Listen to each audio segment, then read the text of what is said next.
Heureux de te retrouver dans cette nouvelle émission Face à Face. Je pense que c'est une émission qui est importante pour toi et pour moi. Pourquoi? Parce que c'est l'occasion pour nous, d'entendre la voix de Dieu, de se poser les bonnes questions et d'avancer. En parlant d'avancer, est-ce que tu es en train d'avancer dans ta vie? Est-ce que tu es en train de progresser, de faire des percées? Est-ce que tu es en train de réaliser, de concrétiser certains projets? Ou es-tu en mode stagnation, régression? Est-ce que tu as l'impression que tu n'avances pas, que tu ne progresses pas, que tu fais du surplace? Qu'en est-il de ta vie? Qu'en est-il des projets que Dieu a déposés sur ton cœur? Qu'en est-il de l'engagement que tu as pris un jour devant lui? Qu'en est-il de tes décisions? Qu'en est-il?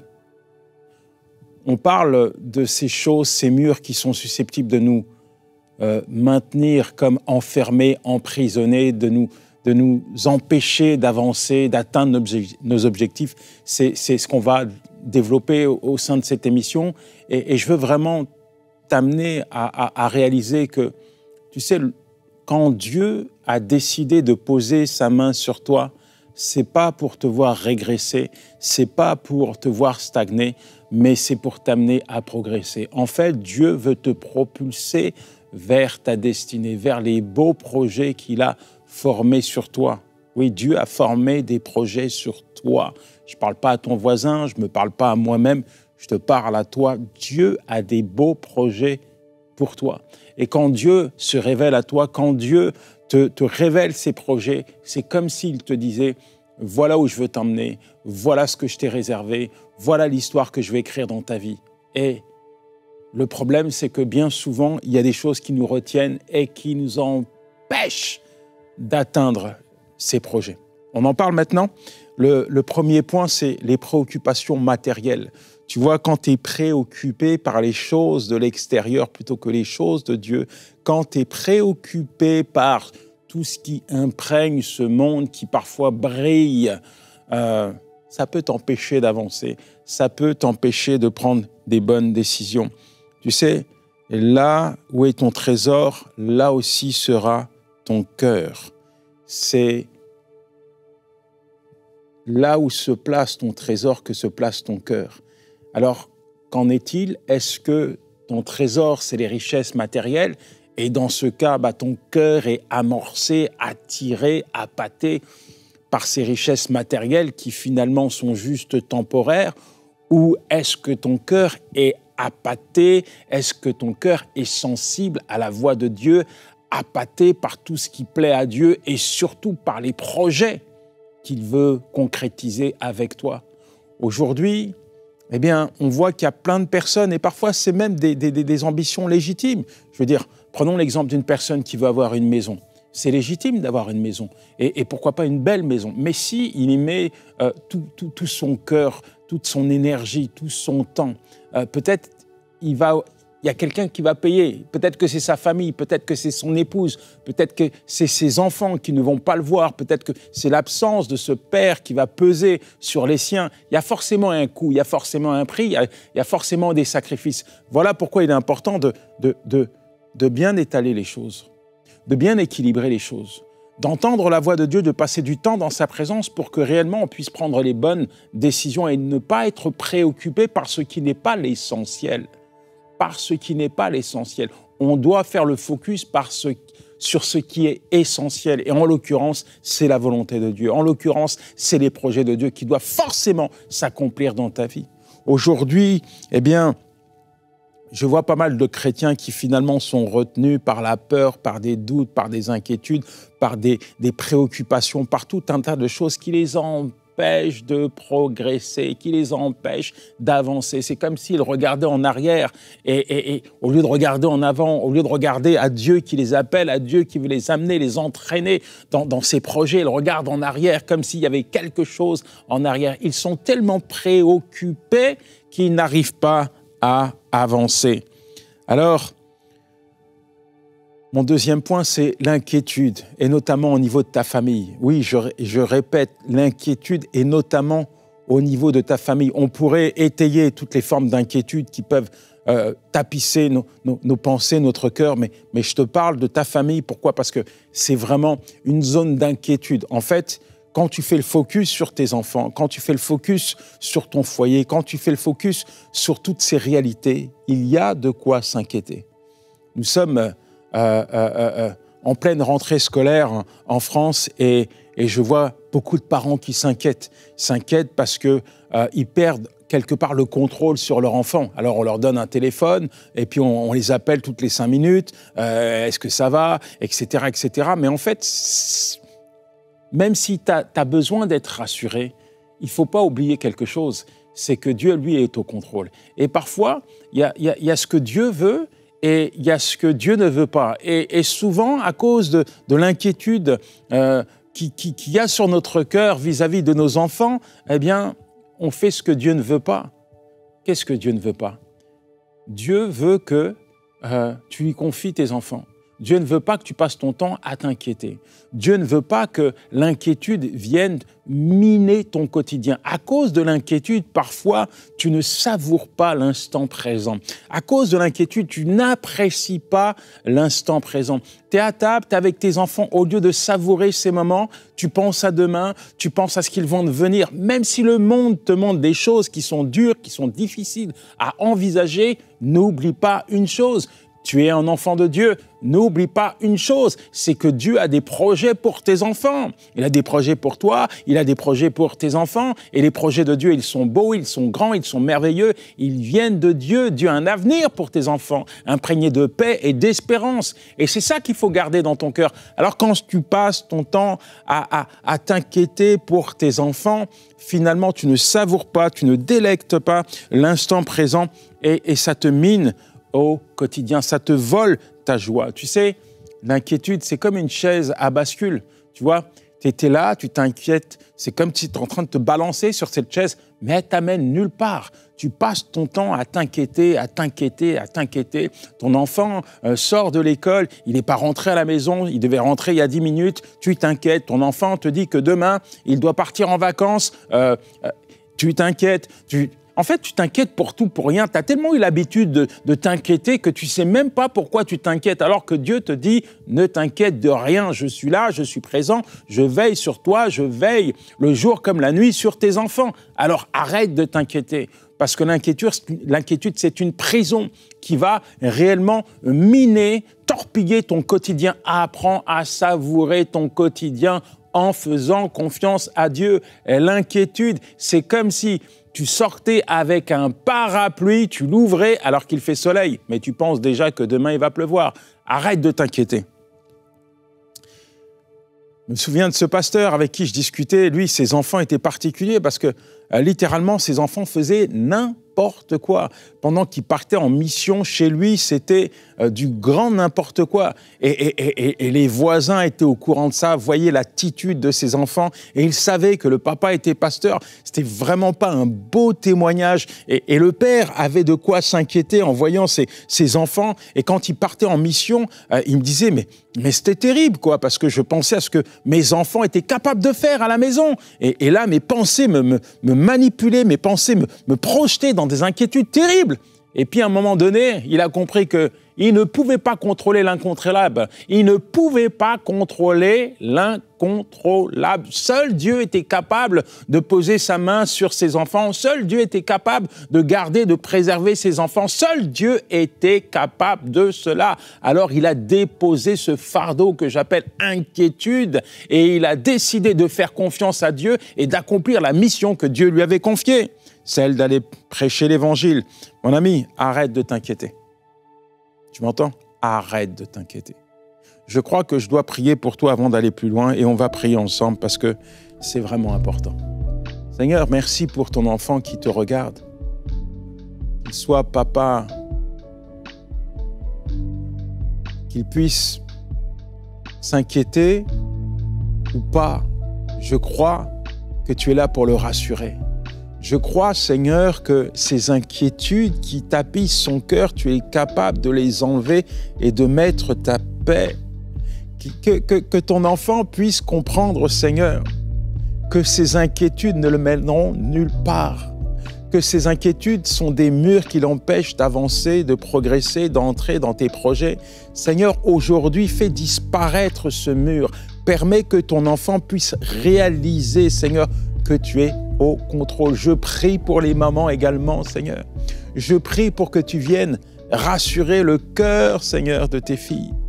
Viens mettre ta paix, viens, Seigneur, parler à leur cœur, qu'ils puissent, Seigneur, se confier en toi et en toi seul. Mon troisième mur, c'est le découragement. Comme je te le disais en introduction, eh bien, aujourd'hui, il y a plein de gens qui ont tapissé des murs dans leur cœur et il y a un mur qui est probant et il est invisible, mais il est tellement réel. C'est le mur du découragement. Quand on regarde la Bible, on s'aperçoit que Dieu vient toujours parler au cœur de ses enfants qui sont découragés. Parfois, c'est une parole qui est là, juste une parole pour rassurer, pour booster, pour remettre debout, pour tonifier. Une parole. Et peut-être que tu es découragé. Peut-être que à cause du découragement, tu n'as plus envie, tu n'as plus l'énergie, tu n'as même plus la capacité à tes propres yeux d'avancer. Tu te dis, c'est même pas la peine, je ne peux pas avancer. Les projets que Dieu a fixés sur ma vie, eh bien, ils sont peut-être merveilleux, mais là, la saison par laquelle je passe, elle m'a anéanti, elle m'a brisé, elle m'a mis sur les genoux, elle m'a abattu. Je suis tellement découragé que je n'ai ni la force ni l'envie d'avancer. Tu es peut-être dans cette situation. Regarde ce que Dieu dit à Josué. Ne t'ai-je pas donné cet ordre? Fortifie-toi et prends courage. Ne t'effraie pas et ne t'épouvante pas, car l'Éternel, ton Dieu, est avec toi partout où tu iras.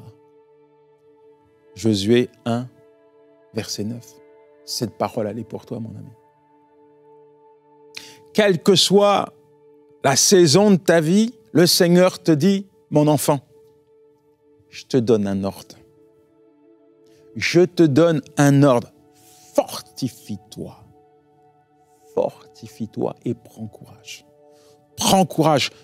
N'aie pas peur, ne t'épouvante pas, car je suis avec toi. Mon ami, si Dieu est avec toi, qui peut être contre toi?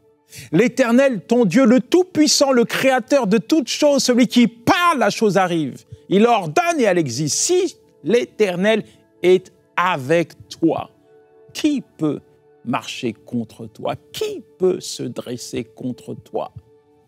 Quelle que soit ta situation, quelle que soit la saison de ta vie, quel que soit le motif de ton découragement, de ton état, l'Éternel, ton Dieu, te dit aujourd'hui, fortifie-toi. Comment te fortifier? Va dans sa présence. Retranche-toi dans la présence de Dieu, va dans sa présence. Le découragement, c'est une arme de l'ennemi pour nous décourager, pour nous empêcher d'avancer. Au travers du découragement, il essaye de saper, de casser, de démanteler ta foi. Ne te décourage pas. Fortifie-toi dans la présence de Dieu. Il faut que tu te retranches dans sa présence. Il faut que tu passes du temps avec Dieu. Il faut impérativement que tu décides de faire un face-à-face avec l'Éternel, ton Dieu, ton berger, le Tout-Puissant.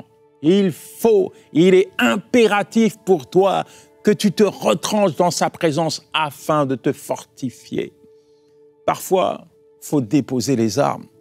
Parce que quand on emploie des armes charnelles pour essayer, tenter de triompher de certains combats, en réalité, on essuie des échecs. Et plus on essuie des échecs, plus on est découragé. Parfois, la chose la plus spirituelle, je dis parfois, mais normalement, la chose la plus spirituelle qu'un chrétien, qu'un enfant de Dieu doit faire lorsqu'il affronte des défis, lorsqu'il livre un combat, lorsqu'il traverse la maladie, lorsqu'il traverse une situation familiale dure et difficile, la chose la plus spirituelle qu'il doit faire, c'est se retrancher dans la présence de Dieu.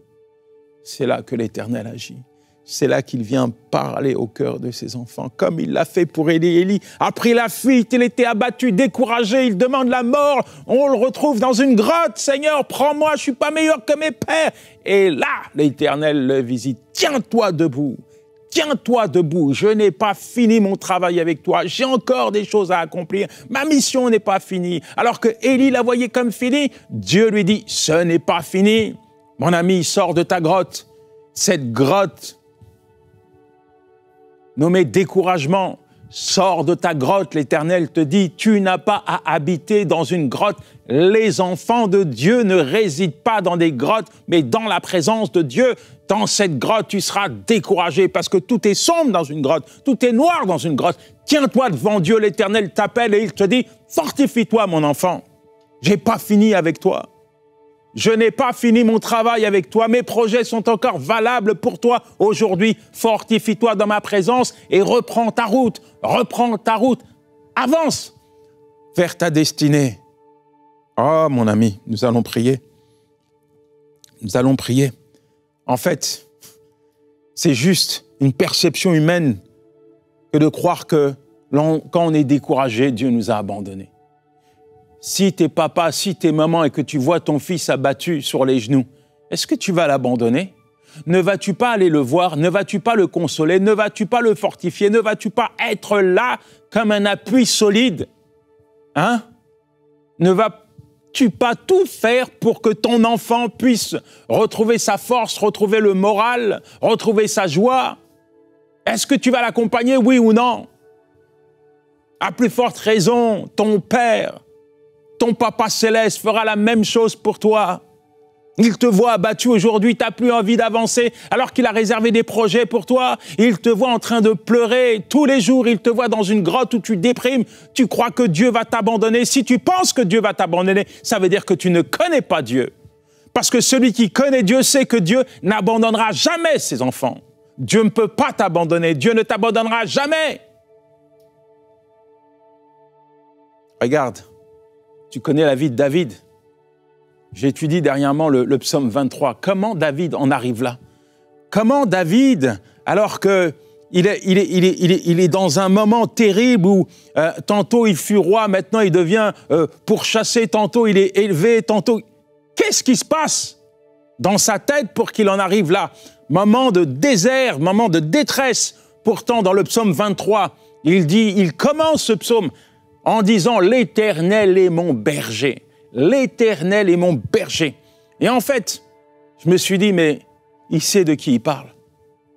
Avant qu'il soit connu, avant qu'il soit révélé au grand public, lui-même était un berger. Et il dira qu'il a vu Dieu lui donner la victoire sur le lion et sur l'ours. Il a vu Dieu l'accompagner, le protéger pendant qu'il était en train de garder ses brebis, pendant qu'il était en train de combattre pour que ses brebis puissent rester en vie. Et là, il dit, l'Éternel est mon berger. Il sait qui est son berger. Il s'adresse à lui dans un moment de faiblesse, alors qu'il est traqué par le roi Saül. Il s'adresse à lui parce qu'il sait que l'Éternel va le garder. L'Éternel est mon berger. Dieu est ton berger. Dans ces moments de découragement, il est là, il est fidèle, il est présent pour te restaurer.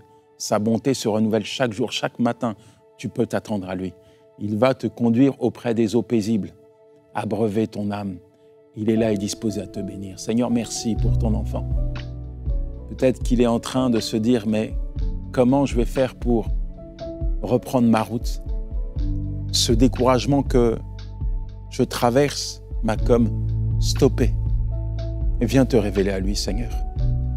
Viens lui montrer que tu es là, que tu es présent, que tu es sa force et que jamais, jamais tu vas l'abandonner.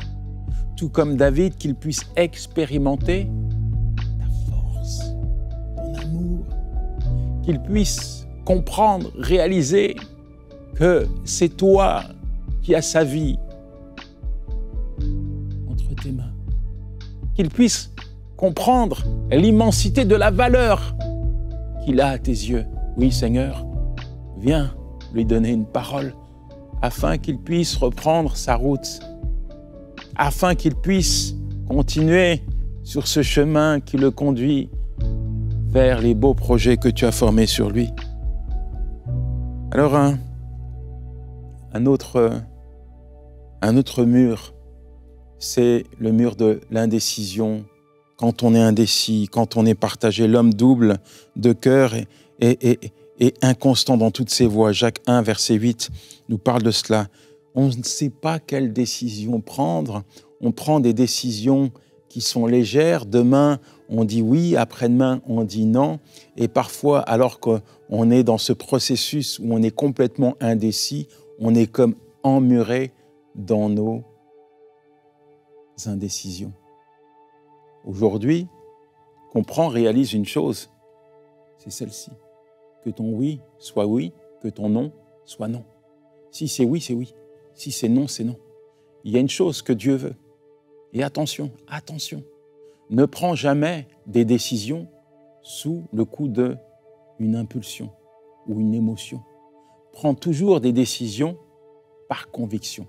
Comment prendre une décision qui est bonne? La première chose, c'est va dans la présence de Dieu. Demande à Dieu si c'est sa volonté. Et si c'est sa volonté, alors tu seras convaincu de la décision que tu dois prendre.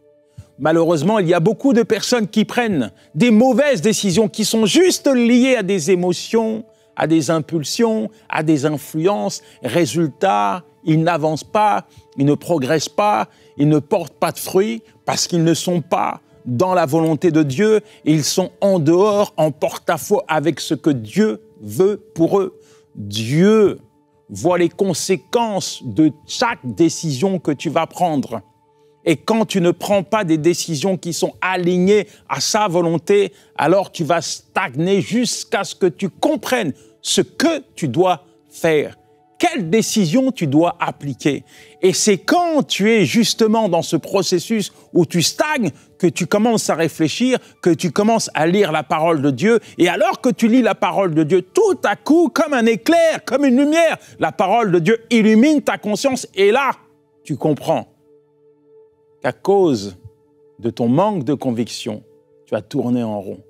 Et il est temps, à présent, de te repentir, de demander pardon à Dieu et de changer de direction pour avancer. L'indécision nous empêche de progresser, nous retient dans la stagnation. Une autre chose qui également nous freine, c'est le péché caché.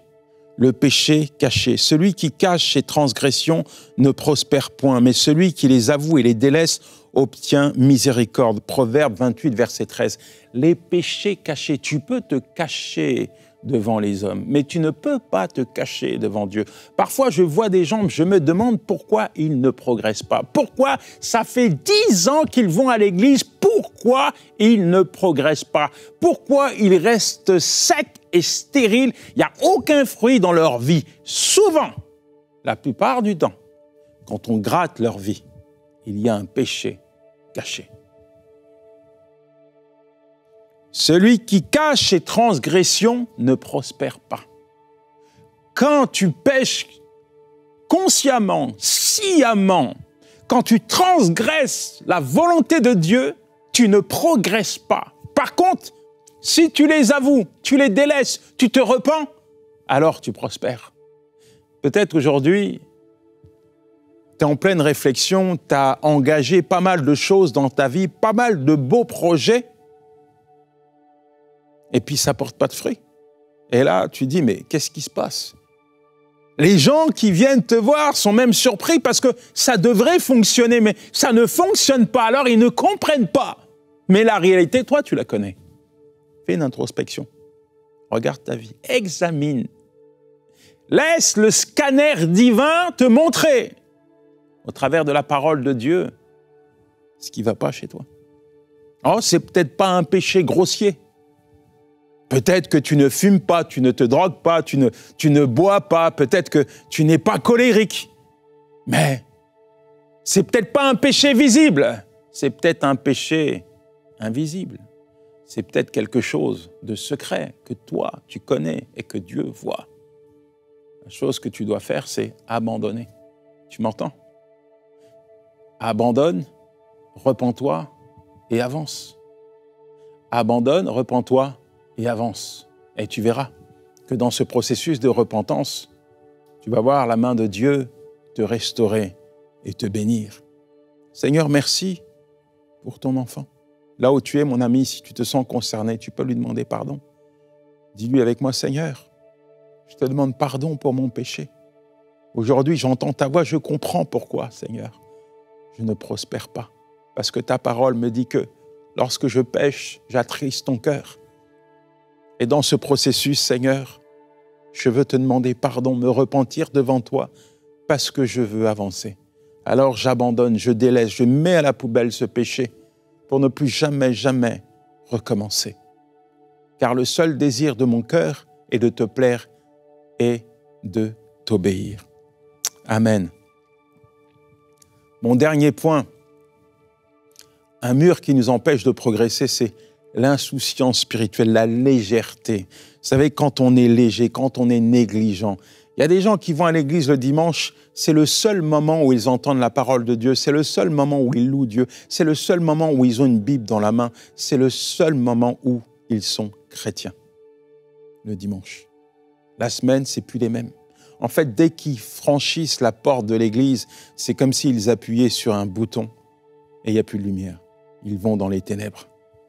On ne les reconnaît pas. Vous les rencontrez en pleine semaine, vous ne savez même pas qu'ils sont chrétiens.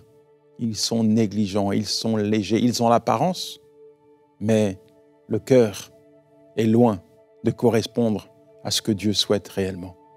Alors, je dis souvent qu'il y a une différence entre un chrétien et un croyant. Le chrétien, bien, c'est celui qui l'est de nom. Le croyant, c'est celui qui applique la parole de Dieu. Il croit que Dieu existe, il a la crainte de Dieu. Et aujourd'hui, mes amis, plus que jamais, il est important d'avoir cette crainte, cette révérence devant Dieu. On ne doit pas être léger. On ne doit pas être négligent. On ne peut pas être chrétien le dimanche et païen la semaine, vivre comme des païens la semaine, se comporter comme des païens au travail, parler comme des païens avec nos collègues de travail. C'est pas possible. On ne peut pas être chrétien le dimanche et insulter sa femme à la maison et maltraiter ses enfants. On ne peut pas dire « j'aime Dieu » et détester, mépriser son prochain. C'est pas possible. C'est pas possible. Moi, avant, j'étais perdu, complètement perdu. J'allais voler, je n'étais pas chrétien, je volais la semaine. Et quand j'allais de temps en temps à l'église, juste pour faire figuration, l'argent même que j'avais volé à droite et à gauche, je le mettais dans la corbeille à offrande. Mais ce n'est pas une offrande pour Dieu, ça. Ma vie était loin d'être une offrande pour Dieu. Aujourd'hui, je comprends que finalement, ce que Dieu veut, c'est un cœur qui est saisi par son amour, un cœur qui le craint. Et c'est ça qui va nous distinguer des autres. C'est ça qui va permettre à la lumière de Dieu de briller. Aujourd'hui, mon ami, si tu veux progresser avec Dieu, si tu veux avancer, si tu veux voir l'abondance, la provision de Dieu dans ta vie, une chose est essentielle. Ne pas être léger, marcher avec la crainte de Dieu. Seigneur, merci pour ton enfant, parce que tu inclines son cœur à ta voix. Tu permets que sa vie tout entière puisse être le reflet de ta présence, qu'il puisse être un témoignage vivant, sanctifié, consacré, une lettre ouverte, Seigneur, qui témoigne de ta présence dans sa vie, dans le nom de Jésus. Que le Seigneur te bénisse, mon ami. Garde le bon dépôt de Dieu dans ton cœur et avance vers ta destinée. Ciao, c'était Yanis Gauthier.